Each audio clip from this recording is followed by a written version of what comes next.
नमस्कार। State bulletin में आप सभी का बहुत स्वागत है। मैं हूं आपके साथ वक्ता दुबे। बुलेटिन की शुरुआत झारखंड की खबरों के साथ करते हैं। धनबाद लोकसभा सीट से कांग्रेस प्रत्याशी अनुपमा सिंह ने बुधवार को नामांकन पर्चा दाखिल किया।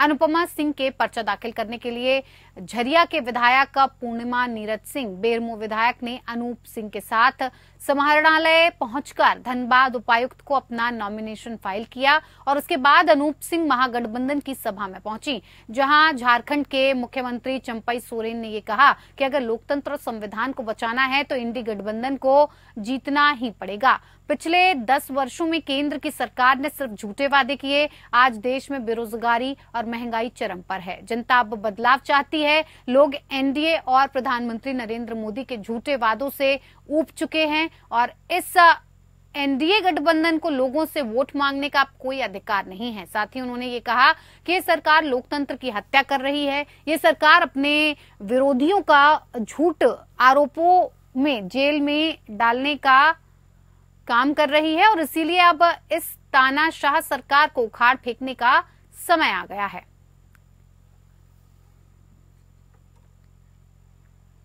रांची से भारतीय जनता पार्टी के उम्मीदवार संजय सेठ ने नामांकन पर्चा भरा। नामांकन के दौरान उनके साथ उत्तराखंड के सीएम पुष्कर सिंह धामी, बीजेपी के प्रदेश अध्यक्ष पूर्व मुख्यमंत्री बाबूलाल मरांडी, आजसू के प्रदेश अध्यक्ष सुदेश महतो, विधायक और प्रदेश के सभी पदाधिकारी मौजूद रहे। नामांकन से पहले बीजेपी ने रांची के मुरहाबादी मैदान में जनसभा को संबोधित किया। बीजेपी की जनसभा में 50,000 से अधिक लोग शामिल हुए। आपको बता दें कि इस लोकसभा के अंतर्गत 6 विधानसभा आती हैं और इस क्षेत्रों से भी लोग इस नामांकन सभा में शामिल हुए।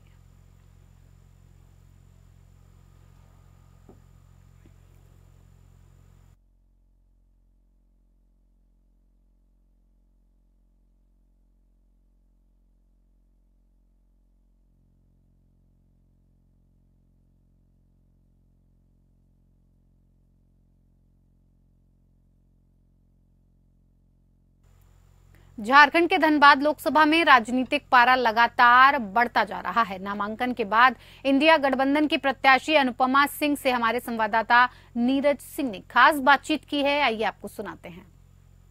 अगर हम राजनीतिक पारे की बात करें तो भगवान सूर्य तो ऐसे ही गर्म हो रहे हैं और धनबाद लोकसभा का राजनीतिक पारा भी चढ़ा हुआ है।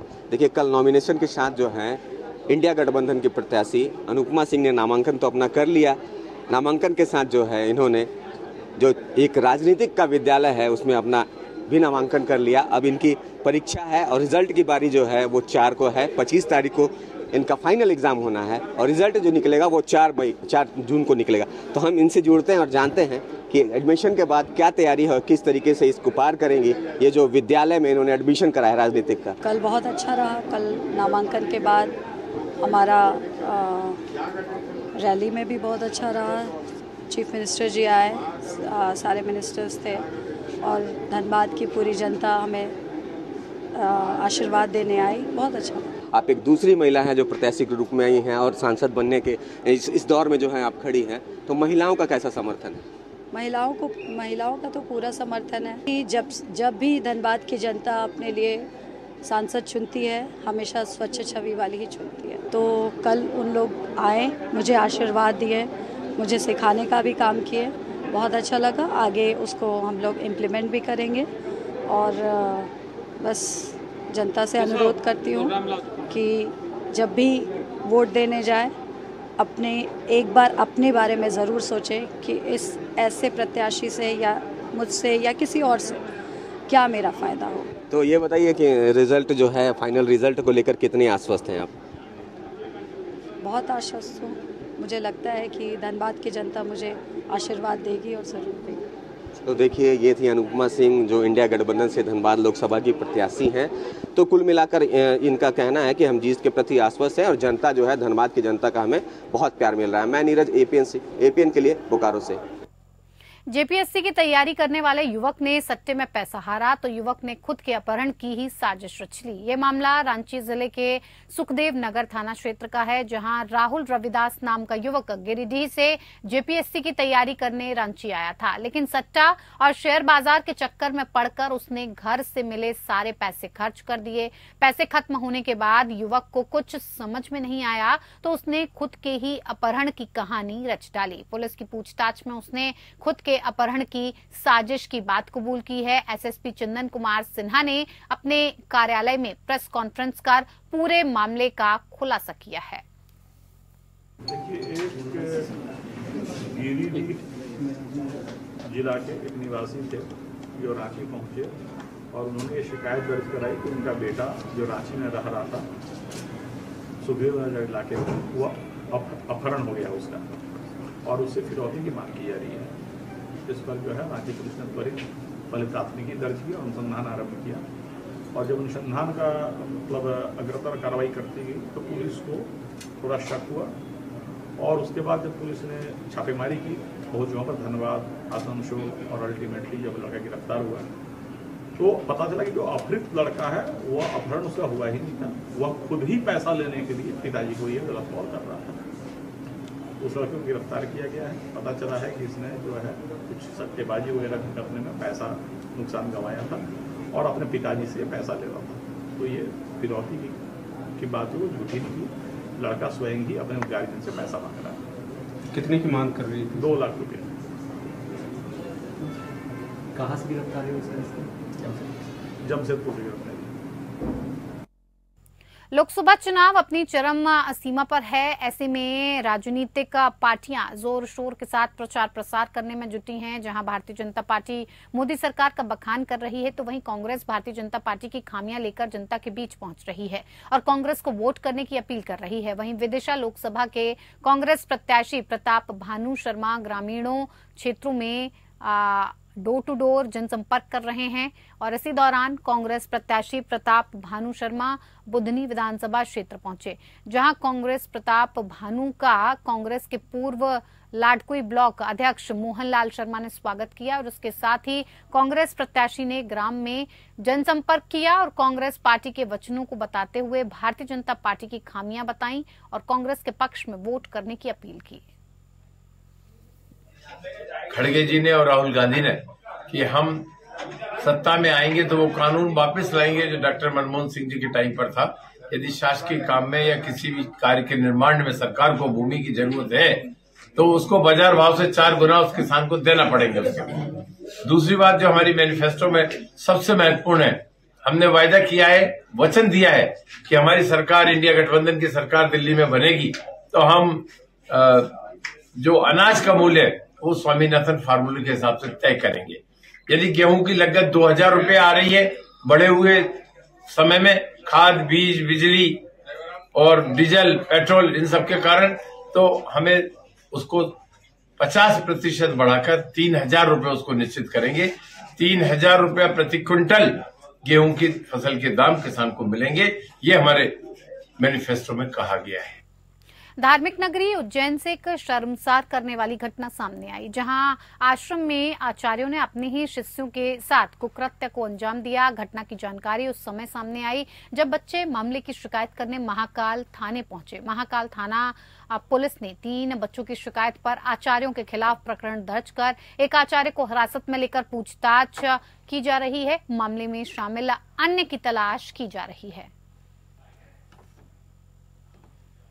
उज्जैन में बड़नगर रोड पे एक दांडी आश्रम है जो थाना महाकाल के अंतर्गत आता है। वहाँ पे कल रात को 2 बच्चे थाने पे आए थे। उनने थाना प्रभारी को यौन शोषण का बताया था, जिस पे थाना प्रभारी महाकाल द्वारा तत्काल कार्रवाई की गई, प्रकरण पंजीबद्ध किया गया और जिन आचार्यों पे उनने आरोप लगाए थे उसमें एक आचार्य को हिरासत में लिया जाकर उनसे पूछताछ की जा रही है।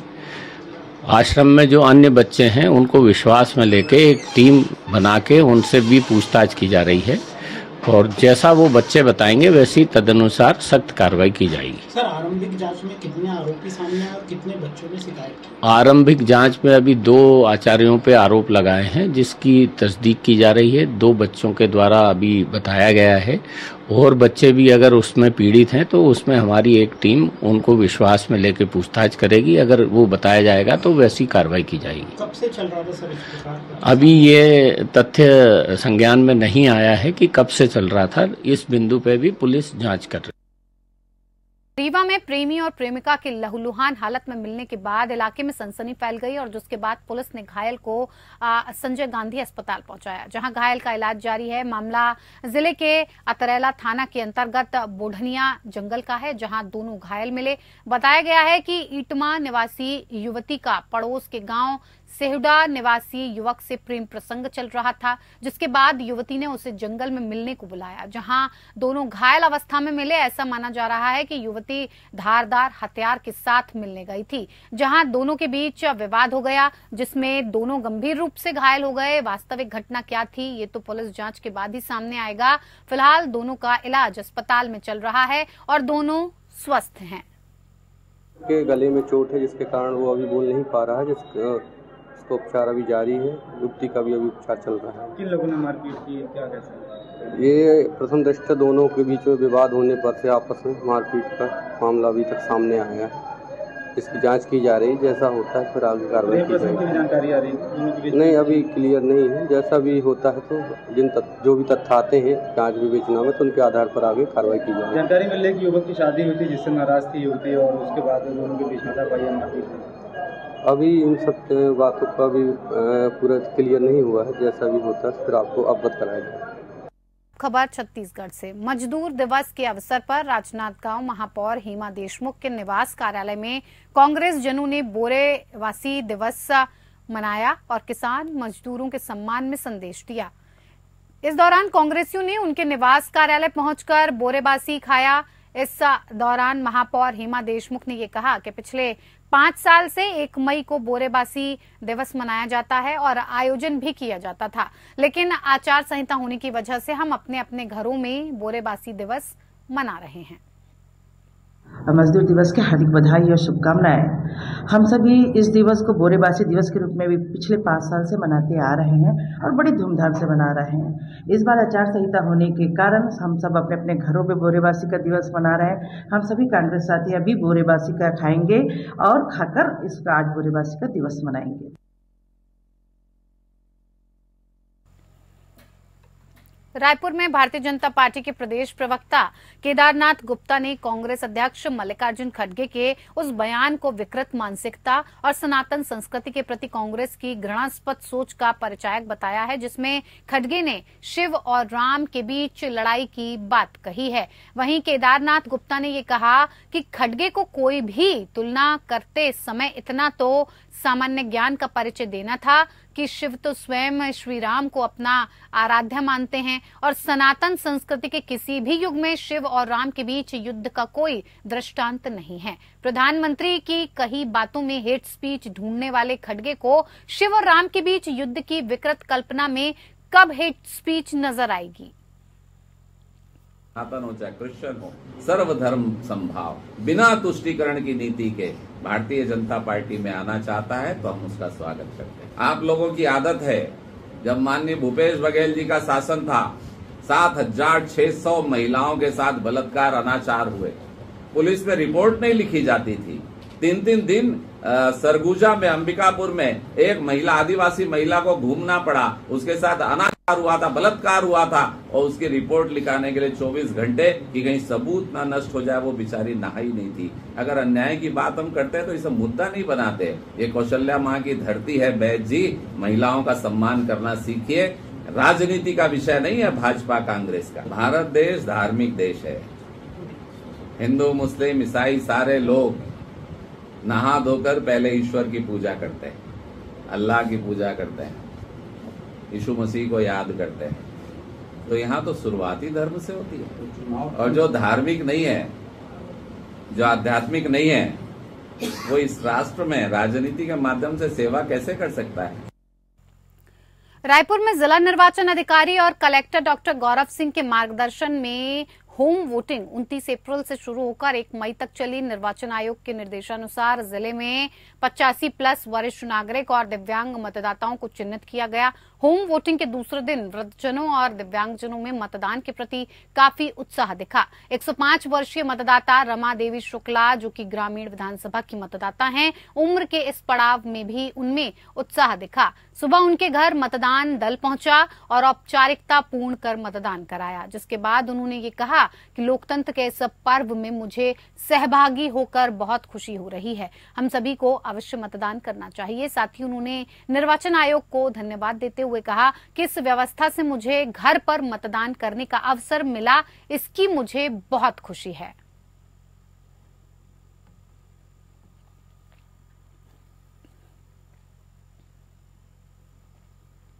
निर्वाचन आयोग ने 85 साल से अधिक और दिव्यांग मतदाताओं के लिए होम वोटिंग की सुविधा की है और दिव्यांग जन अपने हौसले के साथ मतदान प्रक्रिया में हिस्सा ले रहे हैं। ऐसा ही एक उदाहरण रायपुर ग्रामीण विधानसभा के ग्राम कांदुल में रहने वाली दिव्यांग शबनम यादव का है। उसने अपने मताधिकार का प्रयोग किया। पहले की तरह इस बार भी मतदान के अधिकार का उपयोग करने से उनके चेहरे में खिलखिलाहट थी, लेकिन एक अंतर था, इस बार मशक्कत काफी कम हो गई थी, इसीलिए उसकी खुशी कई गुना बढ़ गई। लोकतंत्र में मताधिकार का उपयोग जागरूक नागरिक के लिए बहुत मायने रखता है। पहले शबनम को अपने हाथों से गोद में उठाकर उनकी मां मतदान केंद्र ले जाती थी। युवा बिटिया को उठाकर ले जाने में उन्हें जाहिर तौर पर कष्ट हुआ होगा। बिटिया को भी मतदान केंद्र तक पहुंचने और वोट डालने में दिक्कत भी आई होगी, लेकिन इनका जज्बा बहुत ऊंचा था। इस बार होम वोटिंग की सुविधा होने से मतदान शबनम के लिए काफी सरल हो गया। उनके घर मतदान दल पहुंचा, काफी संक्षिप्त औपचारिकता पूर्ण की गई। शबनम ने यह कहा कि पहले मुझे घर पर ही वोट देकर अच्छा लगा, इसके लिए मैं निर्वाचन आयोग को धन्यवाद देती हूं। उनकी मां ने कहा, मैं अपनी खुशी बयां नहीं कर सकती। मेरी बेटी ने लोकतंत्र के इस पर्व में हिस्सा लिया। मैं सभी मतदाताओं से अपील करती हूं कि 7 मई को सभी अपने घरों से निकलें और सबसे पहले मतदान करें।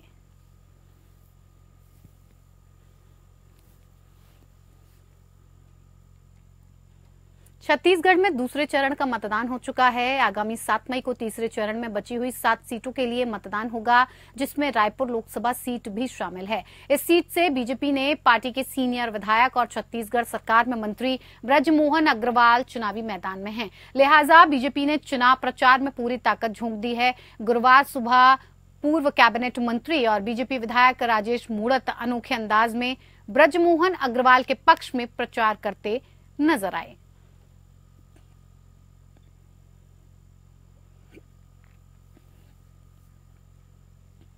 आचार संहिता के उल्लंघन के मामले को लेकर कांग्रेस नेता मुख्य निर्वाचन आयोग में शिकायत करने पहुंचे और बीजेपी प्रत्याशी ब्रजमोहन अग्रवाल की तरफ से शासकीय संपत्तियों का उपयोग शासकीय अधिकारी कर्मचारी पर दबाव पूर्वक कार्य करने का आरोप लगाया है।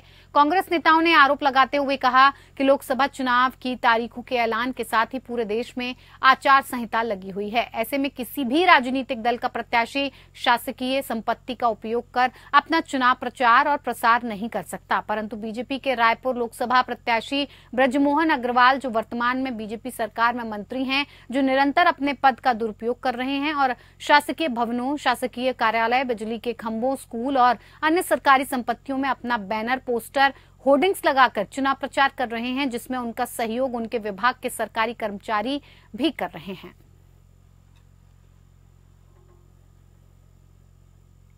लोकसभा निर्वाचन में आदर्श आचार संहिता में लॉ एंड ऑर्डर के परिपालन के मद्देनजर सिविल लाइंस और विधानसभा अनुभाग क्षेत्र के फ्लैग मार्च निकाला गया, जिसमें कलेक्टर डॉक्टर गौरव कुमार सिंह और एसएसपी संतोष कुमार सिंह शामिल हुए। फ्लैग मार्च पुलिस लाइन से प्रारंभ होकर मेकाहारा पुलिस लाइन पर संपन्न हुई। आपको बता दें कि फ्लैग मार्च का उद्देश्य अधिक से अधिक मतदान और लॉ एंड ऑर्डर के परिपालन करवाने का है।